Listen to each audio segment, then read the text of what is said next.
Auntie Claus and the Key to Christmas by Elise Primavera. Darlings, the story that you're about to be told is absolutely true. It happened one Christmas when my nephew Christopher began to have doubts, shall we say. The entire family was in a frightful uproar and very cross. Well, we couldn't have that. Heavens, no. So it was up to me to intervene. Now hang up your stockings, darlings, and turn this page, for here is where you will find my key to Christmas. Young Christopher Kringle lived at the Bing Cherry Hotel in New York City with his parents, the Kringles, and his sister Sophie. Chris loved going to the Jingle Bell Company where his father was the president. He spent many hours at the Mistletoe to Nail Salon, which his mother owned. But most of all, Chris loved listening to his great aunt, Auntie Claus, tell stories about the Kringle family, the North Pole, and Santa.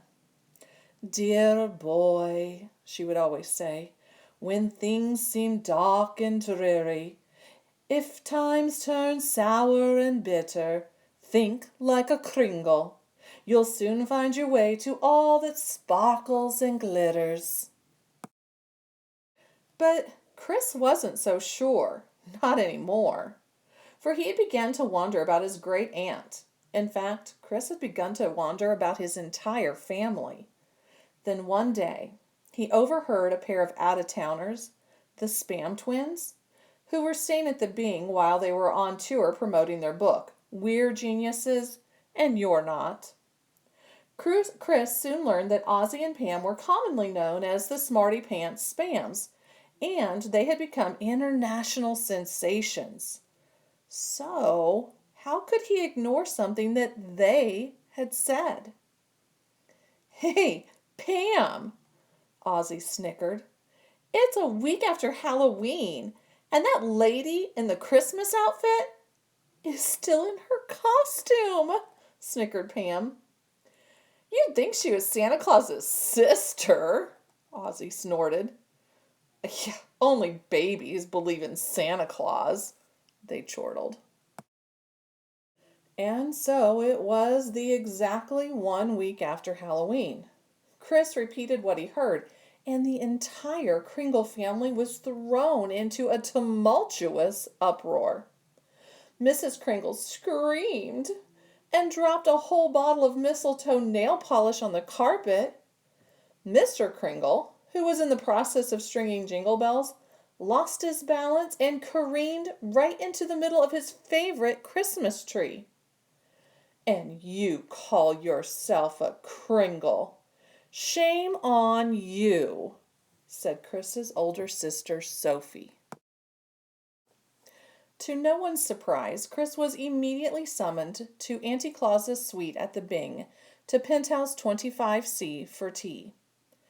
"It has come to my attention," Auntie Claus began, "that there is a nasty rumor going around that some children are saying, well, it's unspeakable, preposterous, it's completely unacceptable. Marmalade cake, darling." Chris squirmed in his seat. "I have never known a Kringle to repeat such things." Auntie Claus paused to stir her tea. "It is time you learned a little family secret. But first, there is something you should know about children who spread such rumors." The room suddenly became very quiet. Dark clouds began to pile up outside. "The truth of the matter is that these children eventually become rather unattractive grown-ups. Try some lovely cookies, darling." "Unattractive?" asked Chris. "Yes," said Auntie Claus. "These children become grown-ups who enjoy seeing birthday cakes slip off the edge of a table and go splat onto the floor. To them, having it rain on the day of a parade is like eating a chocolate eclair to you.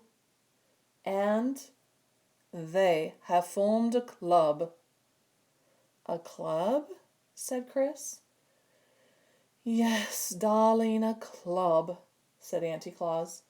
It's called the Parade Rainers United National Elite Society, or Prunes for short. Heavens, Auntie Claus continued, that you, of all people, would say such a thing. Why, I should think it would rather hurt Santa's feelings. Do you know Santa? Chris asked. Why, of course I know him. The very idea, Auntie Claus said. Sophie rolled her eyes. Chris is going to be on the BB&G list again. BB&G list? Said Chris. Auntie Claus sighed. Oh, BB&G, darling, is short for bad boys and girls. Anyone on Santa's BB&G list goes without presents for Christmas. So unfortunate. But Chris was not convinced. I'll believe it when I see it, he said. That's my motto. Oh, dear boy, don't you know that all the best things are invisible? Auntie Claus said. Sometimes you have to believe in order to see. That is my motto.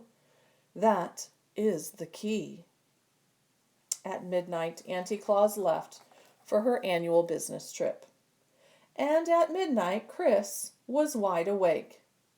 Is there really a BB&G list, he thought? I get presents every year, and to be honest, I'm really not all that good. Well, there's only one way to find out. Chris had made up his mind. If there really is a BB&G list, my name is gonna be on it, he said. And maybe then I will get to the bottom of this family secret once and for all.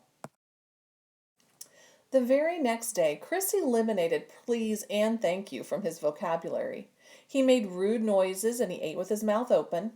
He whined whenever it looked like someone had something better than he did, and he regularly squashed his vegetables in his dinner napkin.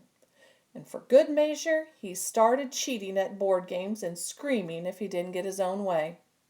By Christmas Eve, Chris was pretty sure he had covered everything, but he still had some doubts. There is no such thing as a BB&G list, he said. There is too, said Sophie. I'll believe it when I see it, Chris said. What if I told you that I got your name off that list last year because I'm such a nice sister, Sophie said. You are not, said Chris. Am too, said Sophie. And that's not all. Auntie Claus is Santa Claus's older sister. She is not, insisted Chris. Is, shouted Sophie. Prove it, demanded Chris. I will, said Sophie, but you'll have to go on a little trip. Fine, said Chris. Sophie grabbed her brother's hand and she led him up to Auntie Claus's penthouse. Shh, Sophie said as they tiptoed through the dimly lit apartment to Auntie Claus's private elevator. From inside her jumper, she removed a red ribbon necklace, at the end of which was a diamond key. Look, she whispered. The key glittered in her hand. If you don't believe me, she said, inserting the key into the lock on the elevator, then ask Mr. Pudding. The elevator door slid open.